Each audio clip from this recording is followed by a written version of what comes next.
Ito tayo, si Ate Oli. Yan, may dalang plastic. Walang magawa. Wala. Mayroong magawa. Ano yan dala mo? Plastic. Yan, nagdi-deliver din sa atin yung plastic yan, guys. Si Ate Oli. Masipag na si Ate Oli yan. Yan ang suki natin. Yan ang sa balubaran na binidyo natin. Bili ka itlog. Yan. Sipag yan. Yan o. Tricycle ang service niyan. Sa balubaran yan, mga paninda niya, namimili siya. So guys, ito nga o. Yan. Deliver sa atin ng plastic. Yan. May mga tinda, may tinda rin siya kasi plastic eh. Yan o. Yan. May tiny. Yan. Tiny. Gold star pa ang tatak nito. Matibay ito. Mas maganda ito kasi pag puti. May tiny saka may mini din to eh. May maliit yan. Mini. Yan. Yan ang mini. Na plastic. Saka meron siyang medium. Yung medium ayun. Yan medium. Yung medium na plastic natin. Yan. So guys, yan nga oh. Kung sinong gustong mag-order ng plastic na kartong puti, yan, magsabi lang kay Teoli. Yan, taga-balubaran yun. Yung sa pinunta natin nung tayo nagbili ng battery. Na-vlog natin siya doon. Doon yung pisto niya. Sa balubaran. Sa papasok doon. Palikod lang doon. Makikita nyo doon si Teoli. Sa balubaran. Sipag din yan. Dami niya rin mga paninda doon. Katulad ng mga plastic, mga garto, gulay. Parang garto sa atin yung mga kalakal natin. Mga saging, yan. Gulay-gulay, itlog. Yan, yung mga tinda niya doon. Mga itlog. Nakuklak na rin. May isda rin siya doon. Karne. Kaya, kasi sobra sipag din yun. Ito nga, plastic yan. Nagdi-deliver sa atin. So, yan naman. Kukuha tayo ng plastic. So, mayroon din siyang bundle. Wala ang siyang dala ngayon sa yung bundle. Yung bundle naman nabili din tayo sa kanya. Yun nga guys, garto ang bundle. Yan, ito ang bundle. Nakatupi siya. Kung tuwagin, rolyo na plastic. Yan. So wala siyang dala. Ito nga yung atin dito. Binibili natin dito sa karatig natin din eh. Yan, ang bundle. Mas maganda rin to kasi sa marami ang nabili ng saging. Sa atin to, ginagamit natin to bundle. So yan. So guys, yun na lang muna at mamaya tayo kakamuna natin siya. At yan nga mga paninda niya. Binablog na natin para makita natin yan. Yan. Gunggong! Barinig kita sa mukha eh! So yan, si Ate Oli yan. Nagkakan sa atin ng kanya ng plastic. Nag-order tayo ng plastic sa kanya. Yan.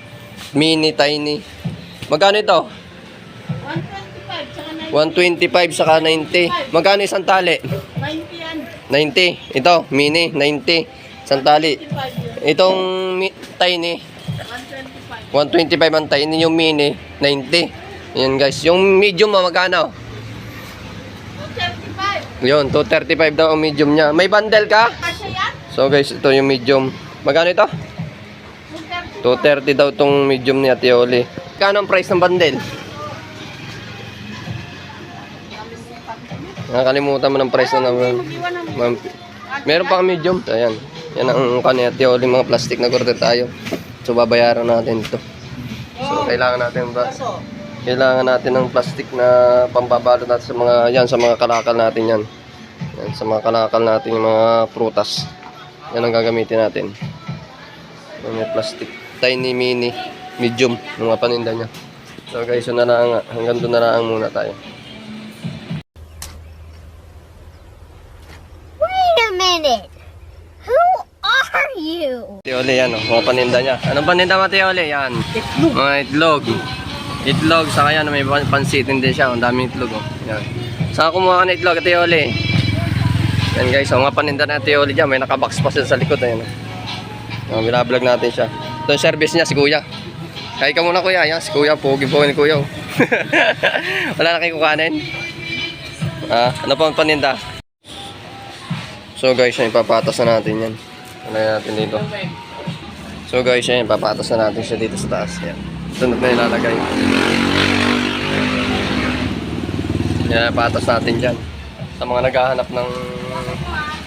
naghahanap ng plastic dyan. Yan, may tinda na rin po kayong plastic dito. At dagdag kalakal na naman to. So, may tiny, may mini tayo. Yan. Saka meron pa tayo ditong medium. May medium tayo dito. Yan, so guys, yan ang medium natin.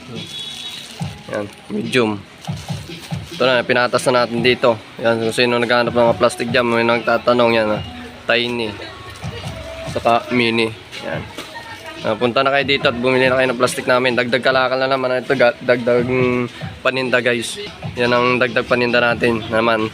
So nagdadagdag tayo gawa ng matumal nga. Yan, nagdag na naman tayo ng mga kalakal. Ito naman, hindi naman basta-basta masisira agad eh. Plastic na matibay, pang matagalan. Yan, mga tinda natin dito. So guys, yun na lang. Hanggang doon na lang natin vlog. Subscribe and follow nyo na lang ako sa page ko sa Facebook. Kikita nyo na yan, binablog kong mga natin pang dagdag negosyo sa mga nagninegosyo dyan. Kung gusto mga sinong gusto magnegosyo dyan, yan, magbabalak. Kung gusto nyo yung pangmatagalan na mga kalakal, yan, mga plastic, yan, mga max glue, yung mga pangmatagalan, yung mga hindi nabubulok. Yun. So, yun nga, mga baso, yan, yung cup, uling, pangmatagalan na hindi masisira. Ganyan yan. So guys, yun. So, thank you. Salamat po sa mga suporta. Nagsusuporta sa akin.